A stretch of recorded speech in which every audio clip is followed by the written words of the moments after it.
नमस्कार दोस्तों, वरदान डिजिटल क्लासेज में आपका पुनः स्वागत है।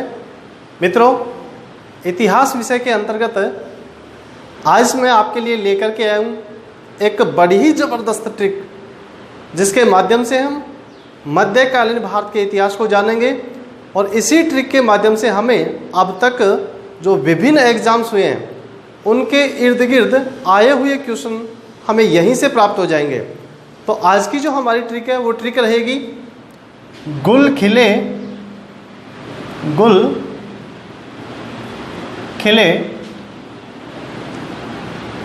तुम शायद लोगे। तो दोस्तों, ये जो ट्रिक है हमारी, ये है दिल्ली सल्तनत के प्रमुख राजवंश, क्योंकि इस दौरान भारत में या दिल्ली पर 5 राजवंशों ने शासन किया था। इन 5 राजवंशों को समझने से पहले हम थोड़ा सा स्ट्रक्चर मध्यकालीन भारत का समझते हैं। हम बात करते हैं मध्यकालीन भारत के इतिहास की। तो यहाँ मध्यकालीन भारत के इस इतिहास को हम 2 भागों में बांटते हैं। एक का नाम है पूर्व मध्यकाल और दूसरा है मध्यकाल, या इसको बोल सकते हैं उत्तर मध्यकाल। इस पूर्व मध्यकाल के दौरान भारत में आने वाले जो प्रमुख विदेशी आक्रमणकारी थे उनका हम अध्ययन करते हैं। सबसे पहले यदि हम बात करें तो पूर्व मध्यकाल में आते हैं अरब आक्रमणकारी। अरब आक्रमणकारी। तो दोस्तों, पहला क्वेश्चन तो हमारा यहीं से हो जाता है कि मध्यकालीन भारत के इतिहास में भारत पर आक्रमण करने वाले प्रथम आक्रमणकारी थे तो कौन थे? अरब आक्रमणकारी। दूसरी हम बात करते हैं गजनी, या दूसरा जो वंश है गजनी वंश। गजनी वंश, या इसे बोलते हैं गजनवी वंश। और तीसरे की यदि हम बात करें तो मोहम्मद गोरी का नाम आपने सुना होगा, वो गौर का निवासी था, तो उसे हम कह देंगे गौर वंश। गौर वंश या गोरी वंश। इनकी हम बात करते हैं तो सबसे पहले हम लेते हैं अरब आक्रमणकारी। देखिए दोस्तों कि 7वीं शताब्दी ईस्वी में अरब क्षेत्र में, अब अरब क्षेत्र कौन सा है? वो क्षेत्र जहां मुख्य रूप से अरबी भाषा बोली जाती है। वहां के कुछ आक्रमणकारी, या कहें कि अरब क्षेत्र में एक नवीन धर्म का उदय हुआ और उस धर्म का नाम था इस्लाम धर्म। इस्लाम धर्म का प्रचार प्रसार करने के उद्देश्य से वे भारत में सिंध का जो महत्व था, उस महत्व को, यह व्यापारिक दृष्टि से वो महत्वपूर्ण था, उसको प्राप्त करने के लिए इस अरब क्षेत्र का जो पहला आक्रमणकारी था, उस आक्रमणकारी का नाम मिलता है उस आक्रमणकारी का नाम मिलता है मोहम्मद बिन कासिम। तो कहा जाता है कि भारत पर आक्रमण करने वाला पहला अरब आक्रमणकारी कौन था? मोहम्मद बिन कासिम। मोहम्मद बिन कासिम ने जैसे ही भारत में पहला आक्रमण कहाँ पे किया था, तो ये क्षेत्र है और ये क्षेत्र पड़ता है कहाँ का? सिंध का। और इस समय सिंध का जो शासक था, सिंध का शासक कौन था? दाहिर। दाहिर के ऊपर इसने आक्रमण किया और कहा जाता है कि इस दौरान इन्होंने 712 ईस्वी में रावर के युद्ध में दाहिर की हत्या कर दी। दाहिर के साथ में इसका रावर का युद्ध 712 ईस्वी में, और इसमें या इस युद्ध में इस युद्ध में दाहिर मारा गया। दाहिर मारा गया और मोहम्मद बिन कासिम की विजय हुई। और कहा जाता है कि इसी विजय के साथ में मोहम्मद बिन कासिम ने सर्वप्रथम दाहिर के निवासियों पर जजिया कर थोप दिया था। कब की बात है? 712 ईस्वी में सिंध के लोगों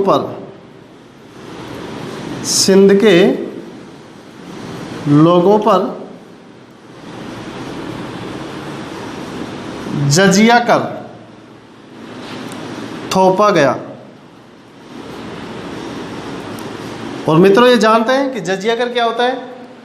गैर मुस्लिम लोगों से वसूला जाने वाला धार्मिक कर, जिसके बारे में कहा जाता है कि यह न तो ब्राह्मणों से लिया जाता है, न साधु संतों से लिया जाता है, न बच्चों से लिया जाता है, न ही अपाहिजों से वसूल किया जाता। तो इस प्रकार के जो कर की शुरुआत भारत में किसने की? मोहम्मद बिन कासिम ने। तो याद रखना कि भारत में जजिया कर की शुरुआत 712 ईस्वी में मोहम्मद बिन कासिम ने की थी। अब इसके बारे में एक फैक्ट और मिलता है कि 712 ईस्वी में ये आरंभ हो गया, लेकिन 1564 ईस्वी में अकबर ने इसके ऊपर रोक लगा दी। किसके ऊपर? जजिया कर के ऊपर रोक लगा दी। लेकिन इसी मुगल वंश का एक शासक आता है जिसका नाम मिलता है औरंगजेब। औरंगजेब ने इसको 1679 ईस्वी में पुनः प्रारंभ कर दिया। किसको? जजिया कर को। तो ध्यान रखना, 712 ईस्वी में मोहम्मद बिन कासिम ने सिंध के लोगों पर प्रथम बार जजिया कर की शुरुआत की, लेकिन 1564 में अकबर ने इसको रोक दिया था। और इसी का वंशज जो हुआ औरंगजेब, उसने 1679 में पुनः प्रारंभ कर दिया। किसने? औरंगजेब ने। आगे हम बात कर लेते हैं गजनी वंश या गजनवी वंश। इस गजनी वंश में जो महत्वपूर्ण शासक हुआ, उस महत्वपूर्ण शासक का नाम मिलता है महमूद गजनवी। क्योंकि यदि इसकी हम बात करें, इस वंश का जो संस्थापक आता है उसका नाम मिलता है अलप्तगीन, और अलप्तगीन के बाद में होते हैं शुबुक्तगीन। और शुबुक्तगीन ने 977 ईस्वी में यामिनी वंश की स्थापना की थी। लेकिन हम यहाँ जो इम्पोर्टेंट शासक है इस वंश का, उसका जिक्र करेंगे और उसका नाम है महमूद गजनवी। इनके बारे में कहा जाता है, महमूद गजनवी के बारे में, कि इन्होंने भारत में जो आक्रमण किए, सर्वाधिक आक्रमण किए थे। यदि किसी भी शासक की यदि हम बात करें तो महमूद गजनवी ने भारत पर सर्वाधिक आक्रमण किए। और वो सर्वाधिक आक्रमण किसने किए? महमूद गजनवी। अब एक इतिहासकार आता है जिसका नाम मिलता है हेनरी इलियट। हेनरी इलियट, इन्होंने कहा है कि इस महमूद गजनवी ने भारत में 1001 ईस्वी से लेकर के 1027 ईस्वी तक कुल 17 बार आक्रमण किए हैं। क्या कहा इन्होंने? कि महमूद गजनवी ने 1001 ईस्वी से लेकर 1027 ईस्वी तक भारत में कुल 17 बार आक्रमण किया है। भारत में कुल 17 बार आक्रमण किया है। किसने बताई ये बात? Henry Elliot. और इन्हीं के बारे में कहा जाता है कि भारत पर सर्वाधिक आक्रमण करने वाला जो शासक था वो कौन था? महमूद गजनवी। और इनके बारे में कहा जाता है कि इन्होंने यहाँ से बहुत से मंदिरों को लूटा, मूर्तियों को लूटा। इसलिए इनकी 2 उपाधियां मिलती है, एक बूथ किशन, बूथ शिकन, और एक मिलती है मूर्ति भंजक। मूर्ति भंजक। आगे यदि हम बात करें कि महमूद गजनवी ने जो 27 बार आक्रमण किया था, तो इनका जो पहला आक्रमण आता है वो आता है 1001 ईस्वी में। पहला आक्रमण 1001 ईस्वी में वहिंद की द्वितीय लड़ाई में आनंदपाल को हराया। वहिंद की द्वितीय लड़ाई में आनंदपाल को हराया। आनंदपाल को हराया। और सबसे ज़्यादा इम्पोर्टेंट जो महत्वपूर्ण जो आक्रमण था, महत्वपूर्ण आक्रमण वो इनका माना जाता है 1025 ईस्वी का। और इस दौरान इन्होंने गुजरात के सोमनाथ मंदिर को लूटा था। गुजरात के सोमनाथ मंदिर को लूटा।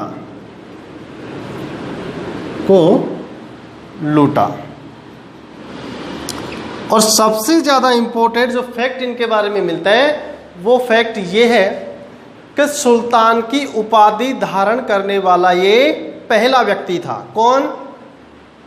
महमूद गजनवी। याद रखना, सुल्तान की उपाधि धारण करने वाला यह पहला व्यक्ति था। यह पहला व्यक्ति था। यह कौन? महमूद गजनवी। ये इनके बारे में कुछ इंपॉर्टेंट फैक्ट्स मिलते हैं। आगे हम बात करते हैं कि इनके बाद में जो इनकी आगे जो वंशावली बढ़ती है या जो शासक आगे बढ़ते हैं उनमें एक गौर का निवासी शासक बनता है जिसका नाम मिलता है मोहम्मद गौरी। तो यहाँ पर हम मोहम्मद गौरी के बारे में भी कुछ जानकारी प्राप्त करते हैं। तो मोहम्मद गौरी से जुड़े हुए कुछ तथ्यों में या अधिकांश जो एग्जाम हुए उनके विजय अभियान पूछे गए हैं। और यहाँ हम बात करेंगे मोहम्मद गौरी। ठीक है, तो यहाँ बात करते हैं गौर निवासी। कहाँ का निवासी था ये? गौर का निवासी है। और इनके जो विजय अभियान थे उन विजय अभियानों में हम केवल मात्र 3 युद्धों की विशेष रूप से बात करते हैं। और उन 3 युद्धों की जो ट्रिक है, युद्ध कितने लड़े? 3। और इन तीनों की जो ट्रिक थी TRIC की ट्रिक में हम करते हैं बात कि तरतर करता चांद पर चढ़ा गोरी। तरतर करता चांद पर चढ़ा गोरी, चांद पर गया गोरी, ऐसा करते हैं, गया गोरी। ठीक है, तो यहाँ हम ये 2 तरतर हो जाएंगे, ये हमारा साइलेंट रहेगा, चांद आ जाएगा अपना, और फिर ये साइलेंट रह जाएंगे। तो यहाँ मोहम्मद गौरी की बात करते हैं तो तरतर करता, तो तर से पहला बनेगा तराइन का पहला युद्ध, तराइन का प्रथम युद्ध कब हुआ था? 1191। और इस युद्ध में पृथ्वीराज चौहान के हाथों गौरी की पराजय हुई। पृथ्वीराज चौहान के हाथों गौरी की पराजय। ठीक है, आगे हम बात करते हैं, दूसरा तर लेते हैं। फिर हमारी आती है तराइन का द्वितीय युद्ध, और ये हुआ था 1192। और इस युद्ध में गौरी विजयी होते हैं। इस युद्ध में गौरी ने पृथ्वीराज चौहान को हराया, चौहान को हराया था। ठीक है। अब तरतर करता, करता हमारा साइलेंट है। अब बात करेंगे चांद की, और चांद से बनेगा चंदावर का युद्ध। और इस चंदावर के युद्ध में, चंदावर का युद्ध, और यह युद्ध हुआ 1194। और इस युद्ध में गौरी ने कन्नौज के शासक को पराजित किया था। इस युद्ध में गौरी ने कन्नौज के शासक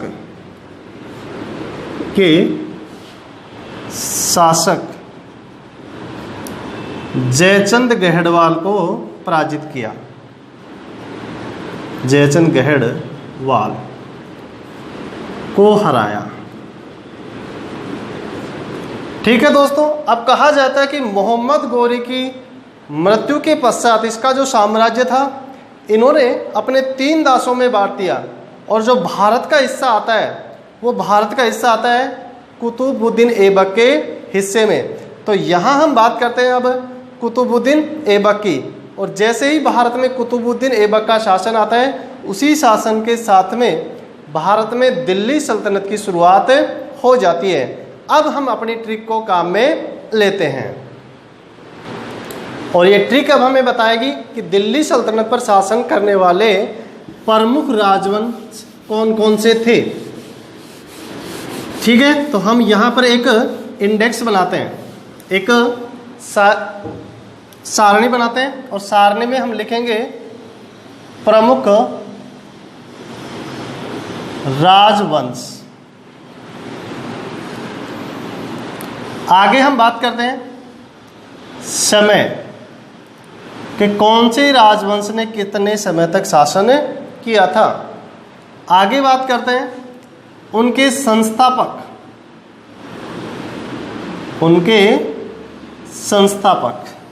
और इधर हम लिखेंगे संस्थापकों की ट्रिक,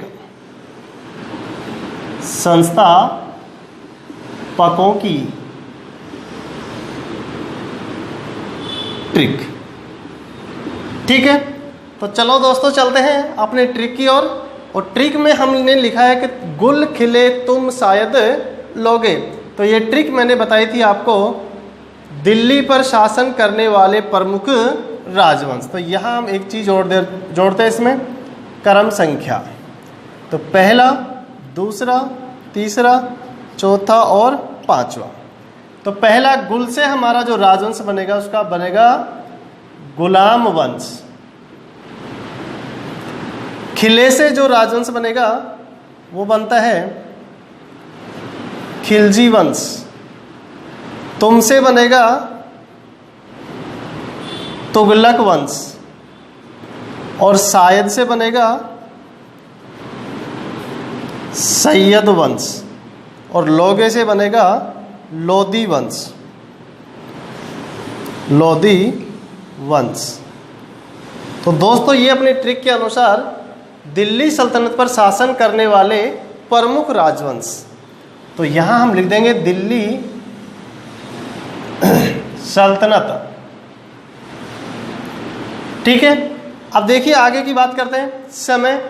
अब इस समय को याद करने के लिए भी हमारे पास में एक ज़बरदस्त ट्रिक है, और वो ट्रिक्स आपको एक मोबाइल नंबर के रूप में याद करनी होगी। देखिए क्या है हमारी ट्रिक। ट्रिक है एसटीडी कोड के साथ में। एसटीडी कोड हमारा होगा 120। फिर आगे बात करते हैं 6, 90, 20, 14, 51, 26। ठीक है। एसटीडी कोड कितना हमारा 120। आगे मोबाइल नंबर्स की यदि बात करें तो 6, 90, 20, 14, 51, 26। अब देखिए कैसे है ये। अब यहाँ हम बात करते हैं 1206 से लेकर के 1290। तो ये तो हो जाएगा हमारा सबसे पहला जो वंश है, कौन सा? गुलाम वंश। ठीक है, फिर आगे हम बात करते हैं 1290 से 1320। ये हो जाएगा हमारा कौन सा वंश? खिलजी। और 1320 से लेकर के 1414 तक हम बात करें तो ये हो जाएगा हमारा तुगलक राजवंश। और 1414 से लेकर के 1451 की बात करें तो ये हो जाएगा हमारा सैयद वंश। और 1451 से लेकर के 1526 तक की यदि हम बात करें तो ये हमारा होगा लोधी वंश। ठीक है दोस्तों, ट्रिक समझ में आई होगी। चलो दोबारा से रिवाइज करते हैं इसको। हमने लिखा कि हमारा जो एसटीडी कोड है वो कितना है? 120। तो यहाँ हम इन दोनों को साथ में लिखते हैं, 120 को और 6 को, यानी 1206 से लेकर के 1290 तक कौन सा वंश रहा? गुलाम वंश। आगे हम बात करते हैं 1290 से लेकर के 1320 तक कौन रहा? खिलजी वंश। 1320 से लेकर के 1414 तक कौन सा रहा? तुगलक वंश। और 1414 से लेकर के 1451 तक रहा सैयद वंश। और 1451 से लेकर के 1526 तक कौन रहा? लोधी वंश। तो आइए रखते हैं अपने इंडेक्स में। यहाँ बात करी हमने 1206 से लेकर के 1290 गुलाम वंश का, और 1290 से लेकर के 1320 खिलजी वंश, और 1320 से लेकर के 1414 तुगलक वंश, और 1414 से लेकर के 1451 ये रहा सैयद वंश, और 1451 से लेकर के 1526 और ये रहा लोधी वंश। तो मित्रों, आपने पढ़ा होगा कि 1526 में बाबर भारत में आ जाते हैं और बाबर के द्वारा इब्राहिम लोधी को पराजित कर दिया जाता है। कौन से युद्ध में? पानीपत के पहले युद्ध में। तो यहाँ तक हमारी रहती है दिल्ली सल्तनत। ठीक है, आगे हम बात करते हैं संस्थापक। अब इन संस्थापकों को याद करने से पहले भी हमारे पास इनकी भी एक ट्रिक है, और वो ट्रिक इस प्रकार से है। कुमारी जरीना गौरी ने खीर बनाई।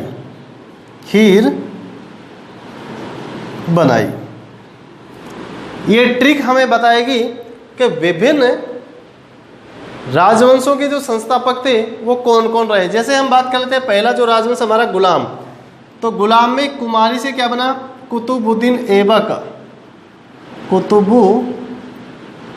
ऐबक। आगे बात करें जरीना, जैसे बनेगा जलालुद्दीन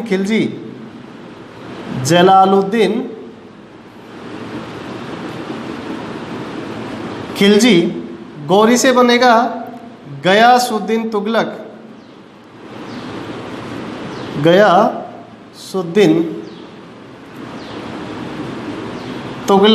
और खीर से बनेगा खिज्र खां। और बनाई से बनेगा बहलोल लोधी। तो मित्रों, ये थे हमारे दिल्ली सल्तनत के 5 प्रमुख राजवंश, जिनके बारे में हमने विभिन्न ट्रिकों के माध्यम से जाना। हमारा ये वीडियो यदि आपको पसंद आया हो तो लाइक और शेयर जरूर करें। मिलते हैं ऐसी ही एक और धमाकेदार ट्रिक के साथ में अगले वीडियो में। तब तक के लिए धन्यवाद।